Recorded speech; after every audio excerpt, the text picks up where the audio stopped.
You guys can stand for Delegate Anderson and the First Lady. You don't have to stand for me. Good afternoon, everybody. It is a privilege to be here. I recognize you guys have been here for, 6-7 hours now, and I'm the last thing standing between you and the highway home, so I'm going to be as quickly as I possibly can. I want to first of all thank Delegate Anderson for his kind invitation to join you for this important conversation. And then I also want to acknowledge our Board of Ed member back there, Mr. Jim Dillard, who is a fierce advocate for civic education.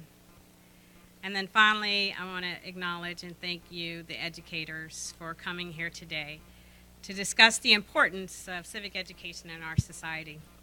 It's really an honor for me to be surrounded by so many talented and committed educators. As Secretary of Education, there are a few occasions that I relish more than speaking to Virginia's educators and teachers.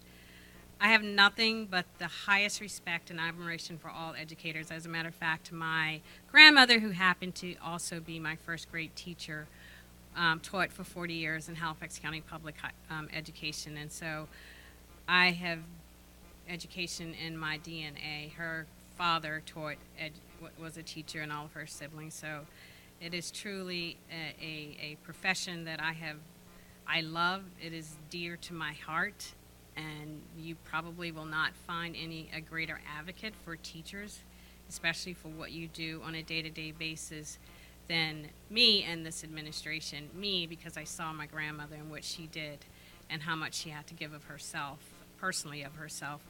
But the administration has also been fierce advocates, and so it's just been a pleasure working with them. So on behalf of Governor McAuliffe and the Commonwealth of Virginia, I'd like to express our sincere appreciation for all that you do day in and day out for our students. Every day you're making a difference in our classrooms. Your contributions go beyond the intellectual, they are economic. Virginia's prosperity is inextricably linked to our world-class public schools and teachers like you. Governor McAuliffe is proud to be a partner in your efforts. This administration has spent the last 4 years putting forward bold initiatives that will transform education for years to come. Together, we have secured a historic $1 billion in new funding for public education. We've reformed the Commonwealth's accountability system to ensure factors beyond SOL's scores are taken into consideration when rating a school's performance. The Board of Ed just passed that today. We've redesigned Virginia's high schools to emphasize hands-on learning. We've reduced the number of SOLs by 5. We've invested greater resources into our most disadvantaged schools and provided grants to encourage more innovation in our classrooms. And most importantly, as you all are aware, we won 2 much-deserved raises for Virginia teachers. And these efforts have resulted in a more effective educational environment and better prepared workforce. There's no greater task within our democracy than educating future generations about their constitutional rights and responsibilities and teaching them to stand up and make a difference. As civic teachers, you're not just preparing your students to be effective workers, you're preparing them to be good citizens. You're imparting skills they need to be informed and contributing members of our society. No one knew the importance of an informed electorate more than Virginia's second governor, Thomas Jefferson. In UVA's inaugural report to the General Assembly, Jefferson outlined a set of minimum competencies every child should attain. Among other essential skills like reading and math, he believed a successful primary education would allow a citizen, and I quote, to understand his duties to his neighbors and country, to discharge with competence the functions confided to him by either, and to know his rights, to exercise with order and justice those he retains, to choose with discretion the fiduciaries of those he delegates, and to notice their conduct with diligence, candor, and judgment, end quote. You might want to just think of this as the first profile of a Virginia graduate. A lot has changed over the last 200 years, but the importance of civic education has not. That's why establishing the profile of a Virginia graduate, the Board of Education lists a civic responsibility among the 4 domains every Virginian must master before graduating high school. They understand and appreciate that a meaningful relationship with one's community is a prerequisite for good citizenship. As everyone in this room knows, the ability to engage effectively with others is a learned skill. Students practice it when they respectfully discuss differing views in classrooms. They embrace it when world-class leaders like you are there to serve as an example. Now more than ever, we need citizens with the intellectual and moral courage necessary to speak truth to power. Now more than ever, we need educators with the passion and creativity to impart these virtues to their students. Now more than ever, we need the people in this room today. Having spent most of my career in government, I'll share that we don't always have the right answers. We need free thinkers who know our history, can navigate our political system, and understand that America is and will always be a work in progress. Politicians love to talk about how great our country is, but for me, greatness is more of an aspiration than a destination. America is great because we strive for greatness, because we never stop holding each other to a higher standard. When great Americans saw slavery, they rose up as abolitionists and demanded our nation live up to its promise. When they saw Jim Crow, they didn't sit down. They took to the streets and demanded that America be better. And most recently, when KKK and nationalists gathered on the lawn of UVA, informed citizens stood in opposition to the hatred and divisiveness that was spewed that evening. I always say that teaching is not a career. It's a calling. Teachers are not employed. I think that you are deployed. Every day, you are deployed to plant seeds of hope and inspiration in the minds of young people, to encourage them to see beyond their own boundaries. You build confidence and encourage your students to stretch beyond their beliefs, to understand those of others. When your students are with you, they actually live in the possible. You give them the courage to birth their dreams. Your work underpins everything our society does and informs our path to a better future. We are a stronger state and a nation because of what you do each and every day. So on behalf of all Virginians, thank you for your contributions to the Commonwealth, to our democracy, and most importantly, to our students. Thank you very much.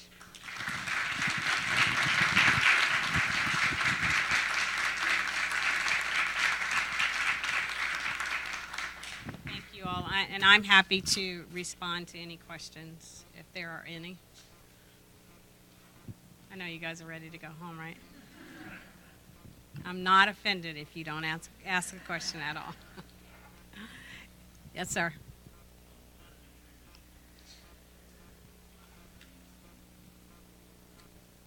The role of my department or my role. So I don't really know what my role will be, but as I am transitioning out, I will be having conversations with the next administration or with the incoming administration about some priorities that I think is crucial that we stay on top of, and most importantly is the teacher shortage. The teacher shortage around the state is at a critical place, and we've got to get more qualified teachers in our classrooms. Last year we had over 1,000 classrooms without a permanent teacher. If you were in Petersburg last year and in the 6th grade, you did not have one qualified algebra teacher the entire year. We are at a crisis moment with our teacher shortage, and I've been traveling the state. I've been talking to chambers of commerce. I've been talking to business people. I've been talking to legislators. I've been talking to anybody and everybody who would hear me about this issue. So I'm happy to hand that off, and I will say that. So I didn't mean it like that. It's not. I'm very passionate about this. So if I had a chance to work on it 4 more years, I promise you it would be in pretty good shape when I left. but I don't know that I have that chance. But what I mean is that I'm happy that as I'm talking to legislators, as I'm talking to the business community, as I'm talking to the deans of education and higher education, I'm saying this is not a K-12 problem. This is your problem. We need you at the table solving this problem.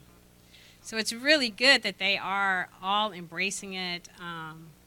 The Virginia Chamber is putting it in their platform. I have another major chamber in Northern Virginia that's putting it in their platform. They will be talking about it and just trying to help us work through these issues. So that's one of the things. I mean, there are a lot of other things. There's still achievement gaps that we need to deal with. I think a part of the new accreditation system that was just voted on today will take care of some of that, and it'll put a greater focus on achievement gaps. And so I think we put some things in place that are going to be quite beneficial and hopefully beneficial to you all as you're in your classrooms. So I don't know if I answered your question, but yes, ma'am.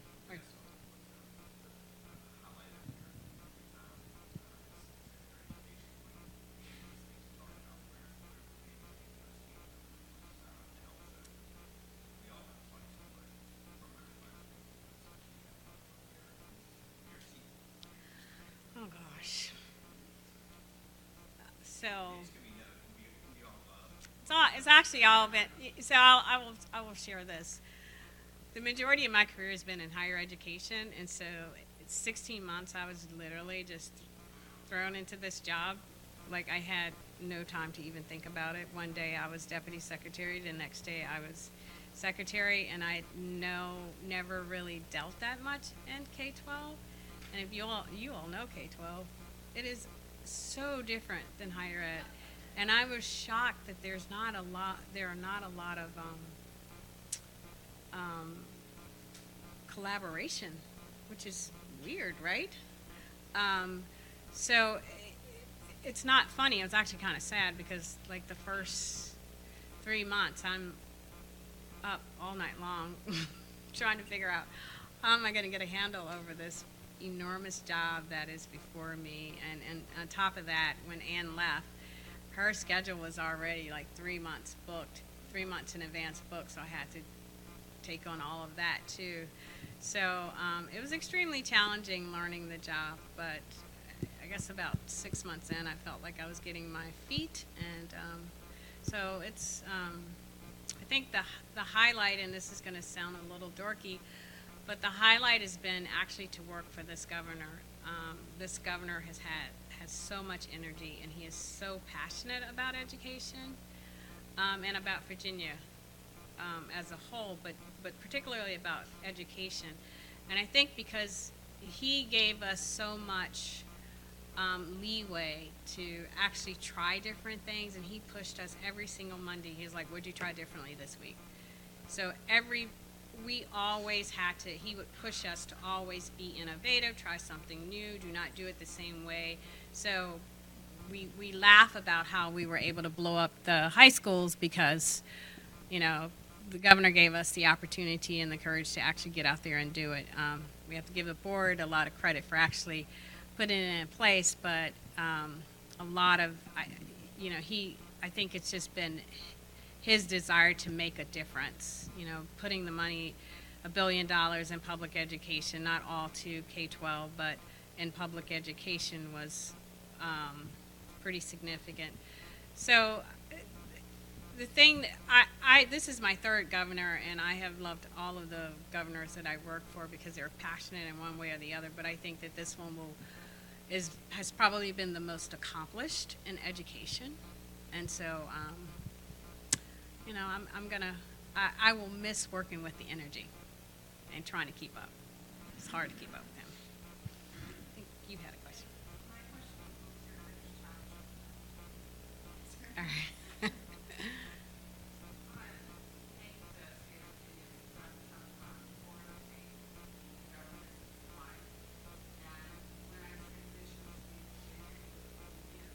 Oh, great.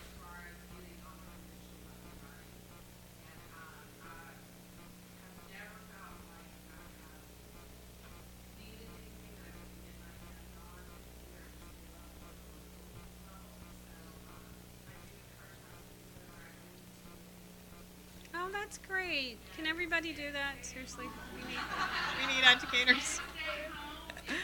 Exactly.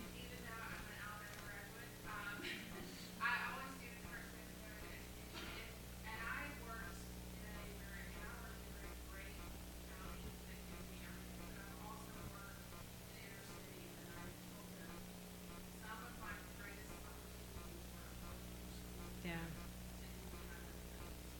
Yeah.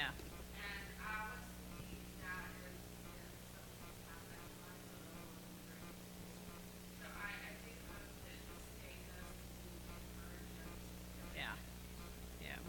We are doing everything we possibly can, and we would love any suggestions that anyone have in order to increase our talent pool in that area. A large part of also of it is, and I'll get to you. A large part of it is the way that we've treated teachers in the past, and also we've taken the fun out of the classroom. We have these high stake testing, right? We're not paying you nearly enough. You have a lot more students in poverty, ELL. The challenges in your classroom are significantly greater than they were even 10 years ago. So why would anybody want to go into education? Seriously. So a large part of what we've been trying to do in this administration is change the dialogue and just go around and through teacher raises and through trying to these innovation grants to give you more opportunity to do what you do, which is teach and to reduce standards of learning so you don't have to take as many tests.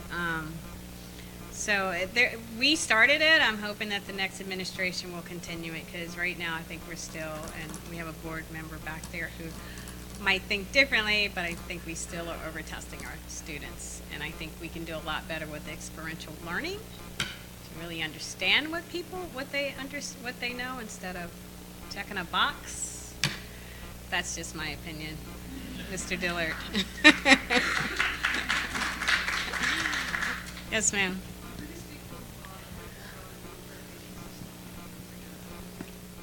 Yes, so probably Jim Dillard back there who just voted, who voted on it, could do a better job of speaking at it. But what we tried to do is come up with an accreditation system that would encourage continuous improvement across the board. So taking into consideration other factors like chronic absenteeism, looking at achievement gaps through various subgroups. What are some of the other ones, Jim? Do you remember? It's like 5 or 6, and it depends on whether you're in high school or middle school or elementary school. But the bottom line is we're trying to make sure that all schools, regardless of where you are, you know, if you're in Fairfax County and Loudoun County, is anybody here from Loudoun? Loudoun has probably one of the worst chronic absenteeism rates in the state. And so on your report card, not going to be a report card, but it's going to be on the computer, it's going to show that you're going to need to improve in that area. And then, you know, you have the other schools that are challenged academically, so academic achievement, academic success is also a part of it, which it would be the SOLs. But there are other factors that we're going to be looking at. Well, again, I just want to thank you guys for all that you do. You are our heroes, from the bottom of my heart. And, you know, it's like I said, I so admire and so respect everything that you do. And so if nobody else thanks you today, know that I am deeply, deeply grateful for what you do each and every day. Thank you.